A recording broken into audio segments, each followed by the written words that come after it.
I'm Maria Dalton, about to turn 27 this year, and I've been happily married for 5 years. My son, Martin, just celebrated his 4th birthday. Initially, I worked full-time after tying the knot, but now I balance part-time work at the same company. My husband, Kevin, is 30 years old, 3 years my senior. Our journey from dating to marriage was initiated by Kevin's passionate advances, but post-marriage, I observed a shift in his demeanor towards a more domineering side. Kevin has a 20-year-old sister named Jane Dalton, and their age gap seems to contribute to a somewhat indulgent relationship on Kevin's part. Before marriage, I didn't mind Jane's frequent visits and assumed they got along well. However, after tying the knot, I started noticing changes in her behavior. Jane often drops by unannounced, at any time, and expects to be served without ever bringing a token of appreciation. Kevin, rather than addressing the situation, expects me to accommodate her demands. Jane acts as though I'm invisible, addressing only Kevin with a casual "brother, I'm here again." Despite not preparing for an additional guest, I end up serving dinner to Jane. Kevin, instead of understanding, blames me aloud, insisting I should have been more considerate. Despite Jane's verbal apologies, it's evident she relishes Kevin's preferential treatment. Left with leftovers, I prepare my own meal while Kevin and Jane continue their chat on the sofa, leaving the dining table messy. They never acknowledge Martin or me, treating us more like hired help than family. One evening, as I'm about to take a bath with Martin, Kevin interrupts, loudly instructing me to buy a cake for Jane. Despite it being late, Jane insists on having it immediately. Kevin blames me for delaying, and, feeling compelled, I reluctantly head to the cake shop with Martin in tow. Overhearing their conversation, I learn they're criticizing me for being inconsiderate and questioning the decision to marry me. Meanwhile, Martin, though unable to grasp the words, senses tension in our relationship. Suppressing my emotions, I ask him about his cake preference, and he cheerfully requests one with lots of fruits.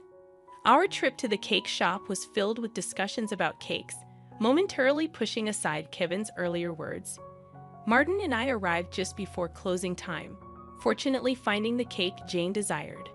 We purchased 2 cakes, including the fruit-loaded one Martin wanted. Back home, I served the cakes to Jane and Kevin, then prepared Martin's cake and headed to the dining room. The moment I placed it in front of Martin, Jane pointed and expressed her desire for that cake. Before I could react, Kevin moved Martin's chosen cake in front of Jane, disregarding Martin's protests. Kevin justified his action, claiming he bought the cake with his earnings and had the right to choose for Martin. Unable to contain my emotions any longer, I voiced my dissatisfaction. In response, Kevin threatened with divorce. Martin, who had stopped crying, anxiously held my hand and then, after some thought, said, "Mom, I'd also love cake with strawberries on it. Yes, it's really delicious." He mentioned this while eating a cake initially wanted by Jane. Feeling that Martin was enduring too much, I lifted his cake plate when I saw Jane reaching for it. I took Martin to the next room so he could enjoy his cake in peace. Kevin apologized to Jane, claiming he was sorry for being stingy. Despite wanting to retort, I held back for Martin's sake. Watching Martin innocently enjoy his cake was a heartwarming sight. After finishing the cake, we decided to have a late bath and sleep in Martin's bed. The next morning, I discovered Jane had already left. As I prepared breakfast, I heard Martin crying. Shockingly, his piggy bank, a gift from my father, was broken, and the saved money was gone. Martin, who always said goodnight to the piggy bank, was left heartbroken. When I questioned Kevin about it, he casually mentioned that Jane needed some money, so she took it from the piggy bank. Holding a crying and shaken Martin, I felt his pain so acutely that I cried with him. It was painful to witness Kevin prioritizing and caring for his sister more than our son. Expressing my anger and sadness, I confronted Kevin, breaking my usual silence on arguments in front of Martin. Kevin, without a word, went to the bedroom and returned with something shocking in hand: divorce papers. I discovered the hidden divorce papers that Kevin had tucked away somewhere I didn't know. In a sudden burst, He confronted me, shoving the papers at me before storming out of the house with a loud bang. Martin, who had never cried over the issues with Kevin and Jane, seemed to have reached his limit, crying since last night. Unable to bear seeing Martin so hurt, I suggested skipping daycare for the day, and he happily agreed with a loud yes, showing a faint smile.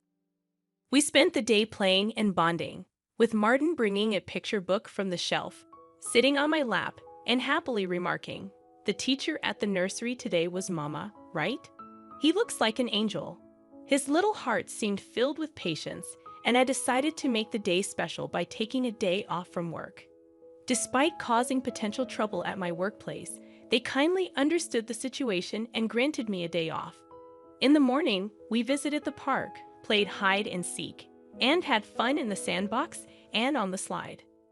When we returned home for lunch, Martin appeared sleepy, usually napping by himself. But today he fell asleep on my lap like when he was a baby.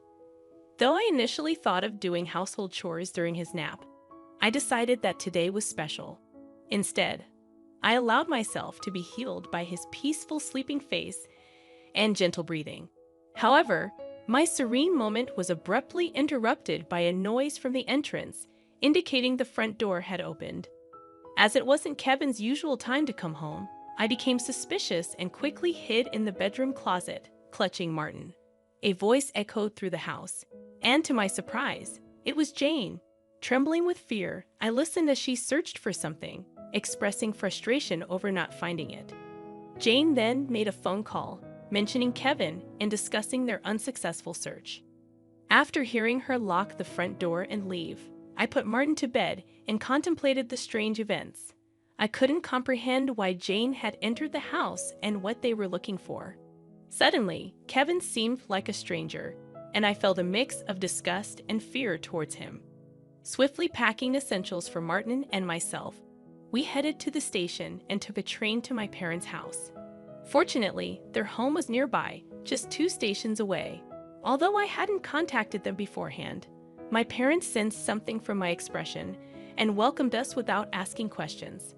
I shared the entire ordeal with them, including my fear of staying at our house due to Kevin and Jane's actions.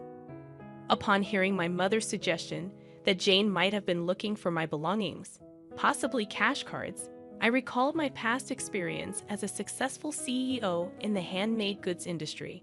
I had entrusted the company to friends when I decided to prioritize raising my child after getting married. Although I still worked part-time and communicated with the company from home, Kevin was unaware that I was still the CEO. I discovered the hidden divorce papers that Kevin had tucked away, suspecting that he thought I had a decent amount of savings. While I've mentioned to him that I still received some assistance from the company, I've deliberately kept the details about being the CEO and my savings private. This secrecy stems from realizing early in our marriage that Kevin struggles with managing money and tends to spend everything he earns. Kevin, at first, provided only $200 a month for food expenses and even suggested I quit my job to become a full-time housewife. However, with the financial strain of raising Martin and only $200 for food, I never agreed to be a full-time housewife. Eventually, he reluctantly allowed me to work part-time, and to ensure I wouldn't consider divorce, he had me sign a post-marital property waiver through a lawyer.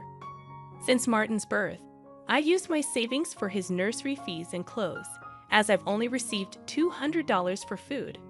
I've never asked Kevin for additional funds beyond the food budget, leading him to believe I have savings.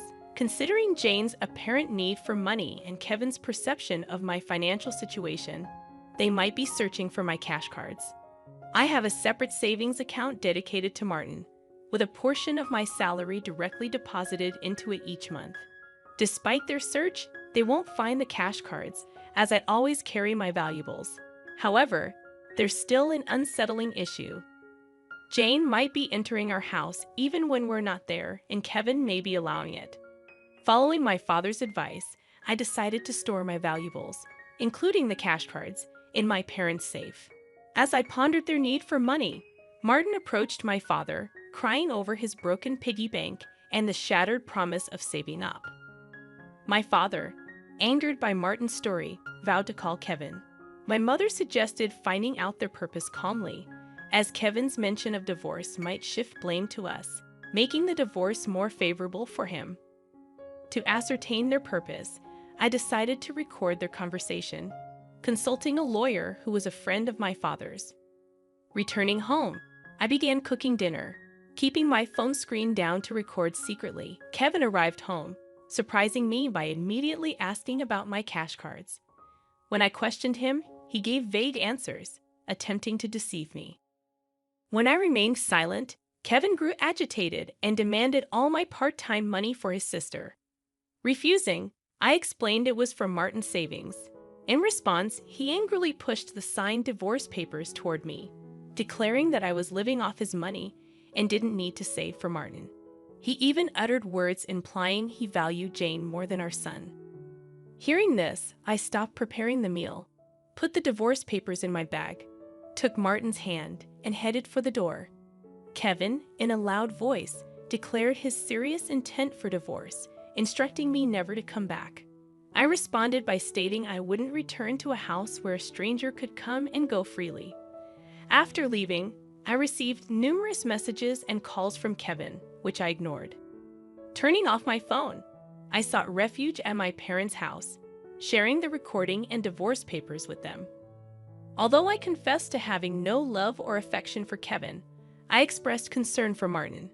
My parents advised me to do as I pleased, acknowledging the potential emotional impact on Martin if a divorce were to occur. While grappling with the decision to divorce Kevin, Martin expressed his hunger. My mother, seeing my distress, kindly made him hamburgers, his favorite dish. Overwhelmed with emotions, tears welled up in my eyes as my mother told Martin with a warm smile that she prepared the hamburgers so that he and I could visit whenever we wanted. Taking a bite, Martin exclaimed with joy, praising Grandma's hamburgers and expressing a desire to eat them every day. I responded, saying it's because the hamburger contains the love I have for him, and he, in a touching gesture, took a big bite and offered it to me. Moved by Martin's kindness, my tears couldn't be held back, and even though I tried to stop them, they persisted. My father, noticing Martin's concern, reassured him that my tears were of happiness, not sadness. Hearing this, Martin, in a moment of understanding, hugged me, and my father's eyes turned bright red. Realizing the blessing of being with family, I remarked to Martin that family is precious. Surprised, he questioned if Dad had mentioned that only Jane was family. My father gently confirmed it, but then asked Martin if he wanted to live with them as family.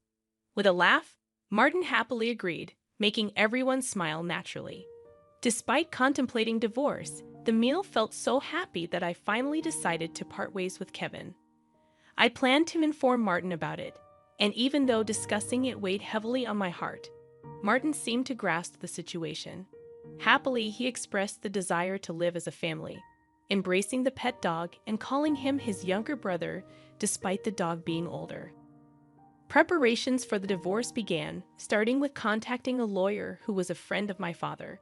The next day, we formalized the contract, and my father and Martin shared comforting laughter while I laid in bed, reminiscing about my childhood. The following day, upon checking my smartphone, I found over 200 calls and messages from Kevin, showcasing his emotional instability. Exhausted, I turned off my phone, and with the lawyer's assistance, we explained the situation to my parents. Jane had accumulated significant debt from a casino and shopping addiction, and Kevin acted as her guarantor, planning to use my savings. The lawyer confirmed that the divorce papers had already been submitted, and Kevin sobbed upon realizing it was finalized. Despite expecting disagreements about child support, he signed a pledge to pay $340 to Martin every month. In a subsequent call from Kevin, his tone lacked aggression, and he calmly admitted to financial manipulation and explained his complex feelings toward Jane. I firmly asserted my decision not to reconsider and heard his faint sobbing before he wished me happiness and hung up. Remaining strong until the end, I discussed future plans with my parents and decided to stay with them until Martin grows up. I resumed my role as a company president and later learned that Kevin and Jane had informed their parents about the divorce and debt, resulting in disownement. Today, I find happiness being with my family.